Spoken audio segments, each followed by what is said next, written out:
So, how will search engines even work if we're all using AI? That's one of the things that we're going to talk about on today's edition of Everyday AI. This is your daily podcast live stream and daily newsletter where we talk about all things AI, not just what's happening, but how you can actually learn and leverage what's going on. And someone helping us do that today is our guest. Super excited to talk to Tom Winter. Tom is the Chief Growth Officer and co-founder of SEO Win. Tom, thanks so much for joining us. Thanks for the invite. I'm like pumped. Yeah, let's do it. Let's do it. All right. As a reminder, this is a live show. So if you are tuning in, please drop Tom a comment or myself, and we'll do our best to talk. So we're going to talk some things, content creation and SEO. But before we do, let's just go over the news real quick. Professor Muhammad, good to see you too. All right, so let's talk about this. So Bing Chat is improving. Yay. So Microsoft just announced that Bing Chat is being added to more browsers. They're going to be, expanding the context window, and it's really just being kind of redesigned. So if you aren't familiar, Bing Chat is kind of a ChatGPT competitor, or at least it used to be, but now it's actually integrated into the platform. But to really use it by itself, you had to download Microsoft Edge browser. So this is an update.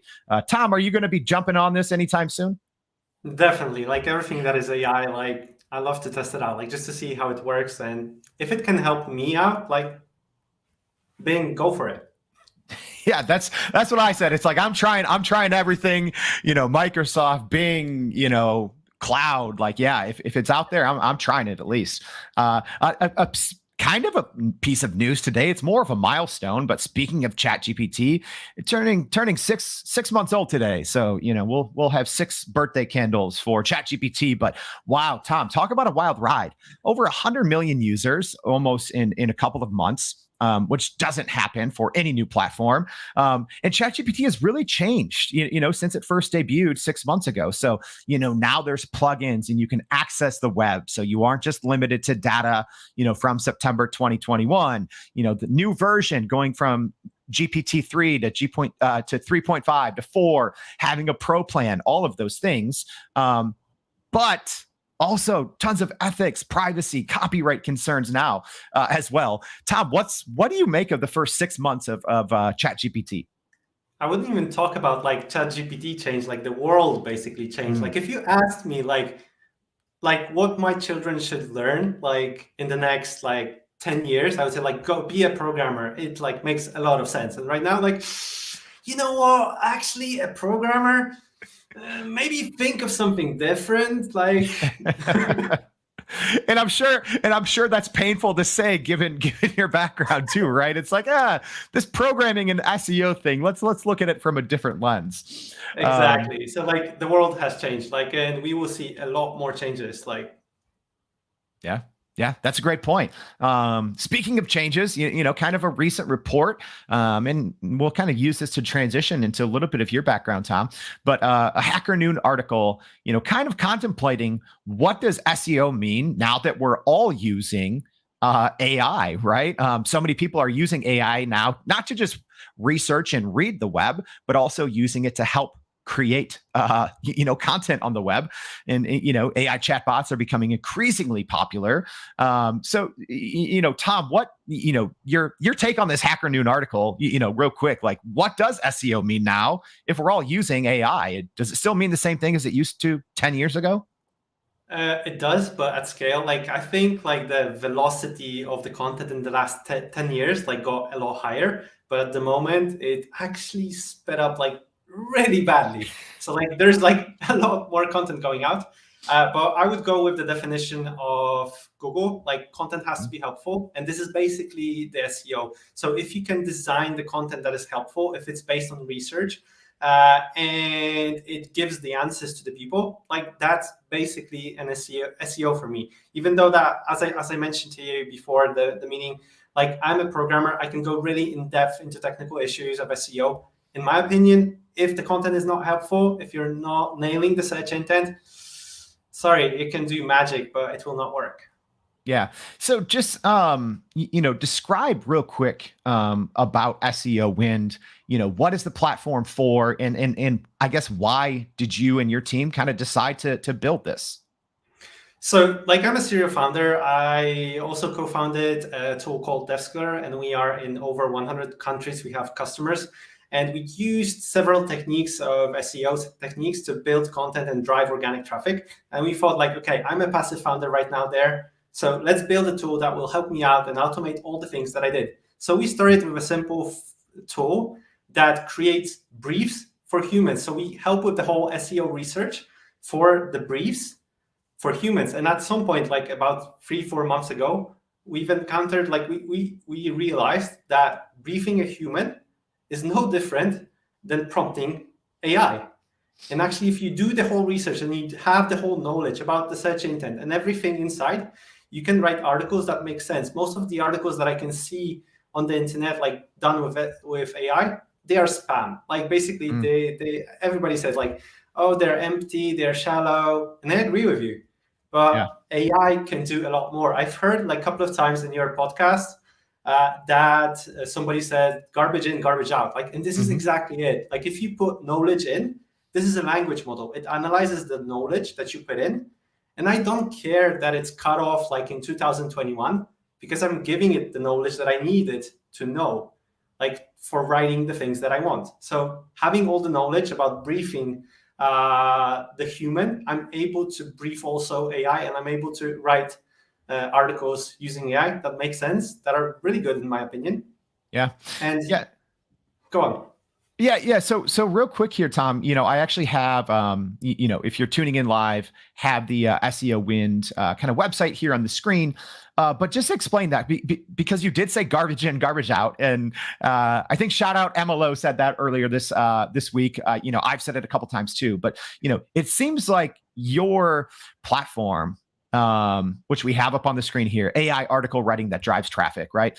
It seems like it's not fully AI, right? It's just giving an AI outline to a human. Is that the main kind of use case for your tool, or is there also kind of a feature that just lets AI take the entire thing from top to bottom? We are able to go into God mode, like, just so you enter like one keyword and like write an article of 5,000 words for you, and it will actually rank. But as I mentioned in the beginning, like, we started with creating briefs for humans, and we are strong believers in something that I call Cyborg method. So, like, humans and AI working together, not separately, not against each other. Like, they're both in the process and they're able to help each other. So first you start with building a brief based on data. So you actually have access as a human to data part. And AI helps you to define the brief, and it can help actually write the whole one using all the SEO data. So, like, we're scraping a lot of content from Google, from other websites, just to know exactly what's the search intent.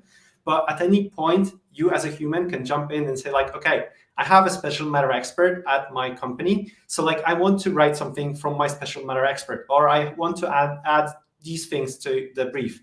And then when you have the brief ready, you just send it to AI and, like, create the whole thing. And on top of that, I would say, have a human, an editor that will go over that and make it, like, perfect. Yeah. And it's refreshing, Tom, to hear, someone like yourself, so someone with a background in technical development, SEO, to say, like, hey, there's still room for humans, because I think, there's good examples, but also bad examples where people just let AI, run the whole process and the whole content creation process. So, outside of maybe, using your tool, but what other suggestions do you have for people on to still keep that kind of that hybrid approach of, yes, tapping into and leveraging AI, but still working with a human just in the whole content creation process?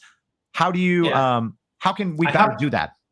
Yeah, I have a hypothesis that every copywriter has to become an editor that manages a team of AI writers. And, like, if you don't jump on board, like, unfortunately, there will be, like, in the future problems, because even if people say, like, AI can't write, like, because it's too shallow, like, it's all about the content that you can put in, like, the knowledge that you can put in.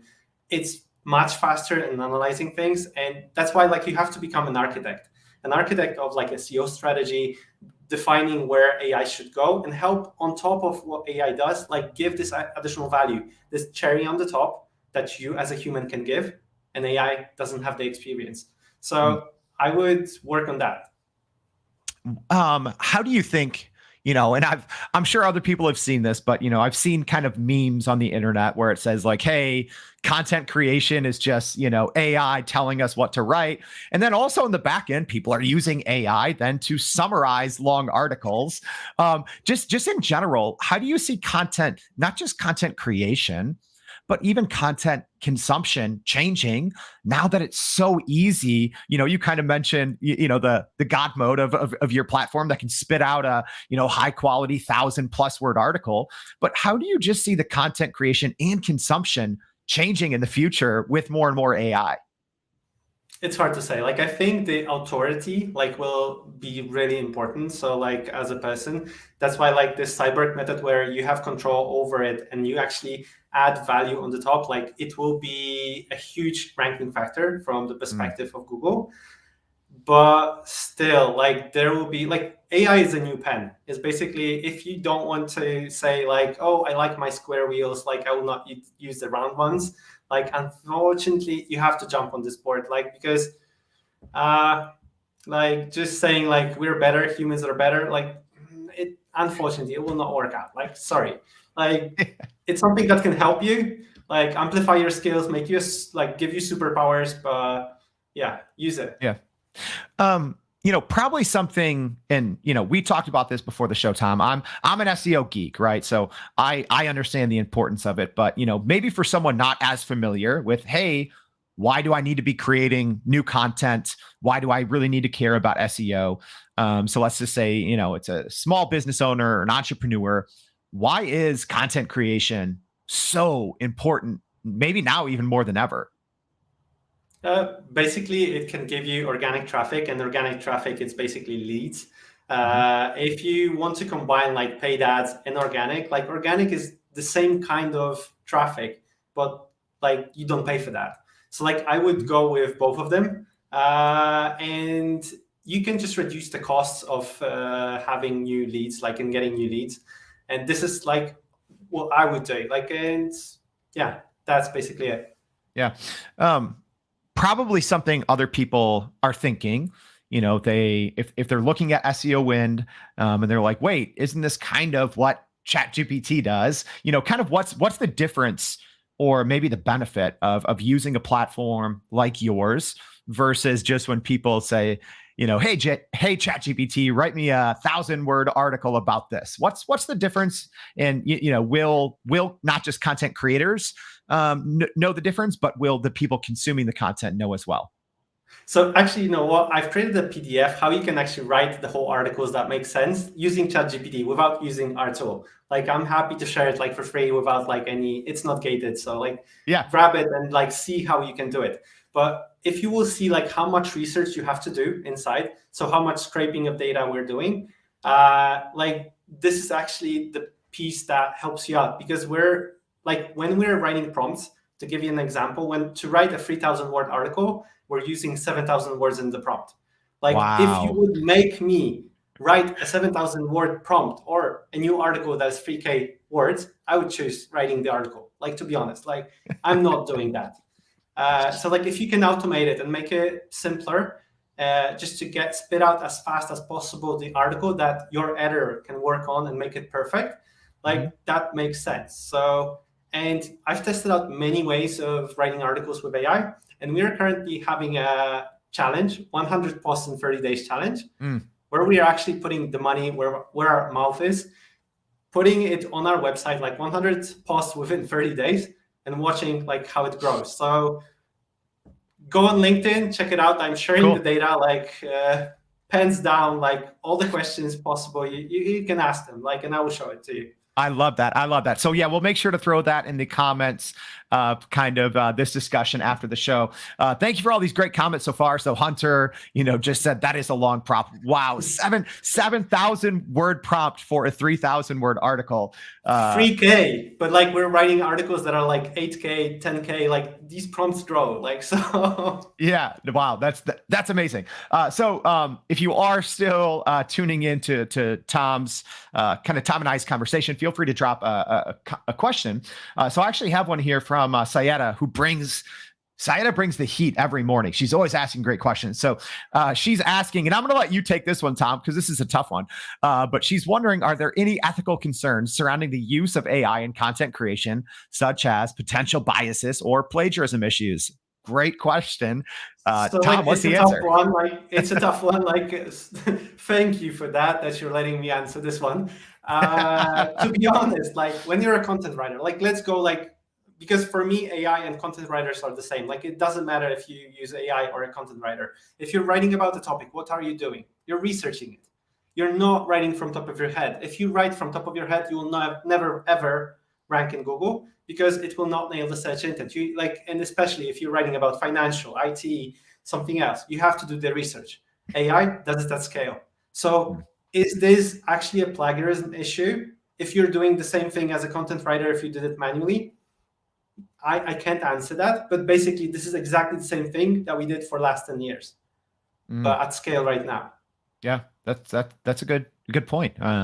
Handled that one well, better than I would have. So Hunter Hunter with a comment here. So let's talk about this, because I think this is important as well. So Hunter saying, I like the idea of writing articles with AI assistance.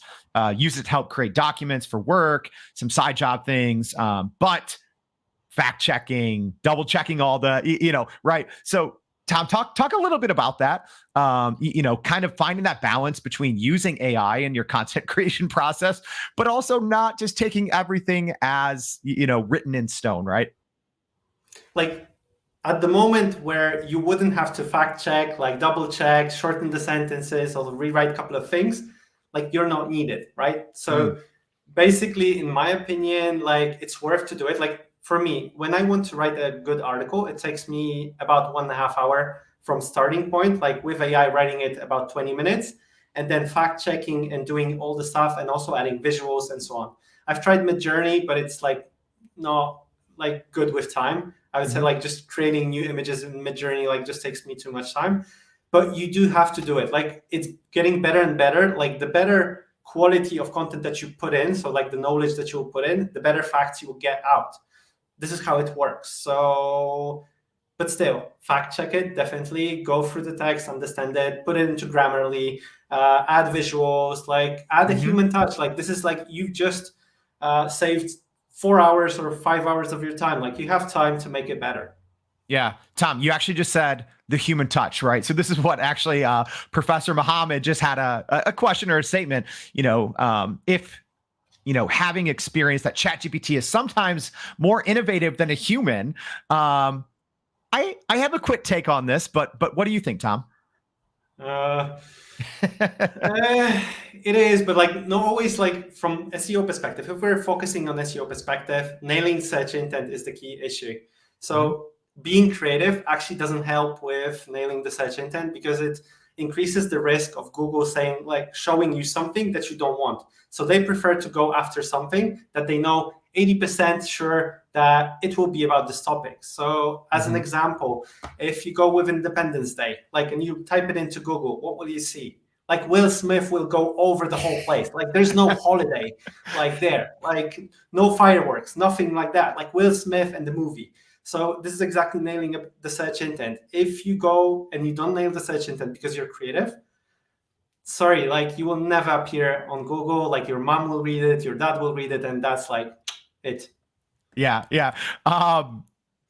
Without going into it, so Professor Muhammad, we've talked before, but I will say this: can ChatGPT or other platforms create content as innovative or as creative as a human? Out of the box, no. For 99% of users, absolutely not.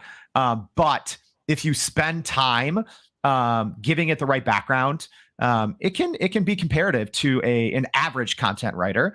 But kind of like what Tom said, you have to spend almost as much time with the prompting, with the direction, and making sure that whatever platform you're using has access to up-to-date and accurate information. And kind of like what Ryan said, he's kind of going to my PPP, which we can talk about another time. We'll make sure to link this in the newsletter. But yeah, making sure that you prime, prompt, and polish correctly. So real quick, as we're kind of winding down here, Tom, I want to give you the opportunity to maybe help some of our audience. So it could be about using your tool, or it might not be. But what is kind of, through your experience of not just using AI, but obviously building a product around it as well, what is one takeaway that you have that can help the everyday person really just use all of this new technology? What's that one piece of advice that you would have for someone to actually use this? It's like, stop making excuses. I would say, like, no, it's not about my product, because like everybody that I meet have so many excuses. Like, I can't do this because I don't have time. I have kids. I have something. I have 2 kids. Like, I have 2 companies that I'm working in. Like, you have to spend time and actually try it. Go to do things manually. I love to do things like as HaaS, not SaaS, but HaaS, human as a service, because it proves me that my idea works. Like, do a POC that you spend 1 day on. Try it out, verify if you can actually achieve. Like, stop thinking about things, try to achieve what you want, like the end result, using human as a service, and stop making excuses. That's great, because I do think you see all these new announcements and all these new products coming out, and it can be overwhelming. So Tom, that's great advice. Just go do it. No more excuses. Just jump in, right? Yeah, exactly. Try it out. Yes, just do it. just do it. We're gonna borrow from Nike. Just do it. So thank you, Tom, for coming on the show. We're gonna have more resources in the newsletter, some things that Tom referenced, and hopefully you can share some of those resources with us as well in the comments too. So, Tom, thank you so much for coming on the show. It's been amazing to get your input on AI and content creation. Thanks a lot, Jordan. And thank you all. All right. So real quick, as we wrap up, please remember, go to youreverydayai.com. Sign up for that newsletter. We're going to be sharing, more about some of these things, SEO Win, and some of the other things that Tom talked about. But also, it is the last day of our ChatGPT giveaway. So we're giving away 2 year-long subscriptions to ChatGPT Plus, the premium service. So make sure that you sign up today and enter the contest. It takes 30 seconds. So hopefully we will see you back tomorrow on Everyday AI and every day after that. So thank you. Awesome. Thank you all.